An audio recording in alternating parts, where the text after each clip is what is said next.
St. Vincent's never faded. It had become the fundamental frequency of existence, the quiet song of mercy. The legend of the Stoneheart became the creation story of a new universe, one built not on the cold collision of particles, but on the warm resonance of a single act of kindness in a small English village. And in the center of that new universe, there remains a small, bronze-like energy field that pulses like a sun. It bears no name, but those who listen closely can hear the bells of a small chapel, tolling for a past that will always be the future. The story of great slaughter never ends. It is the story of us all, the heart that was stone, the light that was seed, and the love that was, and is, and ever shall be, the home of every soul. The final frequency was not a sound, but a feeling. It was the feeling of a heavy mist lifting to reveal a sunlit valley, and the knowledge that, in the end, everything, absolutely everything, is precisely as it was meant to be. For within the stone heart of the world, love is the only perennial. The heart beats on. The Stone Heart of St. Vincent, a novel of mystery, romance, and redemption in great slaughter. Chapter 1. The Echo of 500 Years.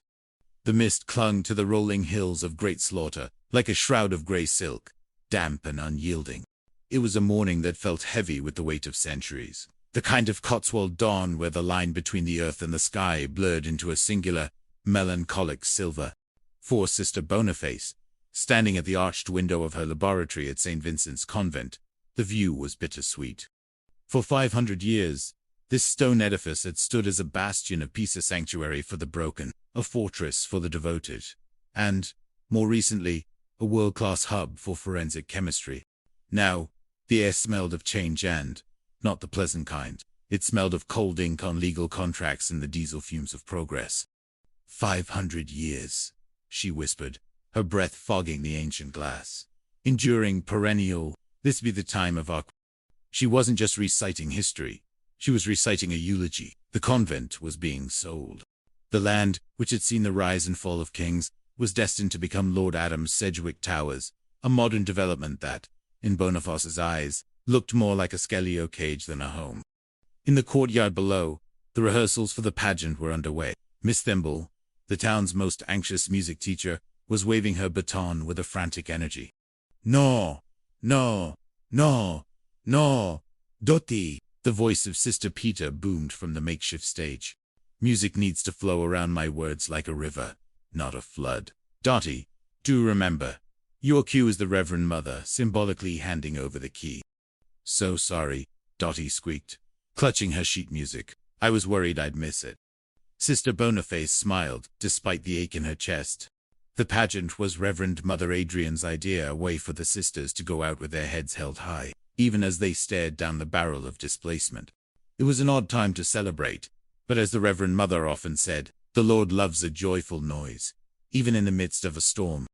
A sharp knock at the lab door broke her reverie. Inspector Sam Gillespie stood there, looking uncomfortable in his tweed jacket. Beside him was Felix Livingston, the young, earnest sergeant, who had become like a son to the sisters.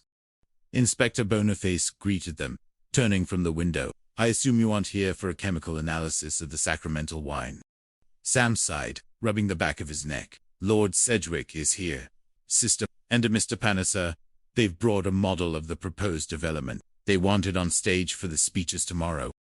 A model of our demise, Boniface noted dryly. It's progress, they say, Felix added, though his tone suggested he didn't quite believe it. They descended to the main hall, where the air was thick with tension. Lord Matthew Sedgwick, the current Earl, stood by a draped object. He looked tired, older than his years. Beside him stood Ronnie Palliser, a developer with a shark-like grin, and eyes that saw only profit margins. Ah, Sister Boniface, Lord Matthew said, his voice strained. I know this is difficult. My father loved St. Vincent's dearly. I just wish, well, circumstances being what they are. Circumstances usually involve a lack of imagination, my lord, Boniface replied gently. Suddenly, the heavy oak door swung open. A woman entered with the stride of someone who owned the world. She was dressed in sharp London fashion, a camera slung over her shoulder, and a notebook tucked under her arm. Ruth, Sam gasped. Ruth Penny. In the flesh, Sam. Or as much flesh as a journalist is allowed these days, Ruth replied. her eyes sparkling with a familiar mischief. The room shifted. Ruth Penny was a force of nature, a woman who had left Grey Slaughter to chase headlines, but had never truly left the hearts of those she'd left behind, especially Sam. "I'm working on a story," Ruth explained, ignoring the stunned silence. "How the St. Vincent's development could be rolled out nationwide, a blueprint for modern living in ancient spaces. Tomorrow is about the story of this town." "Miss Penny," interjected Lynn Goodwin, the council leader, who had appeared from the shadows. "Not world domination. I shall be doing the unveiling." With a flourish, Lynn pulled the cloth away. The model was a glass and steel monstrosity. It sat on the ancient stone floor like an alien craft. "I give you Lord Adam Sedgwick Towers," Lynn announced. "Oh, my," whispered Sister Peter. "Progress," Panissa said, stepping forward. "Like a shark, we keep moving forward, or we die." But as the group marveled or mourned over the model, a shadow fell across the doorway. A small, stooped figure in a dusty habit stood there, leaning on a wooden staff. It was Sister Helena, the legendary archaeologist who had spent half her life in the dirt of the Holy Land. "You call this progress?" Helena's voice was like grinding stones. "You are building on foundations you do not understand." Chapter 2. The Secret in the Stone. The arrival of Sister Helena changed the atmosphere of the convent instantly. She was a woman of formidable intellect and even more formidable silence. While the other sisters were busy packing linens and prayer books, Helena was seen wandering the chapel with a magnifying glass and a notebook, her lips moving in silent prayer, or perhaps a secret calculation. Sister Boniface found her later that afternoon in the north transept, staring at a bronze plaque dedicated to the late Earl. "Sister Helena Boniface," said softly, "I've read all your papers.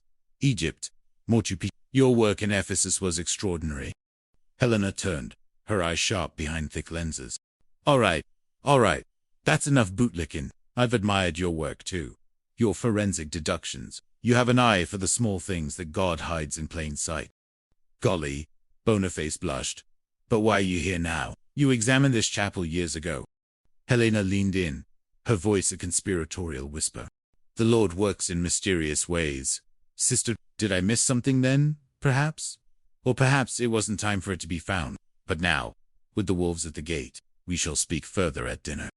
But dinner would never come for Sister Helena. The evening was a blur of activity. The town was buzzing with the news of the sale.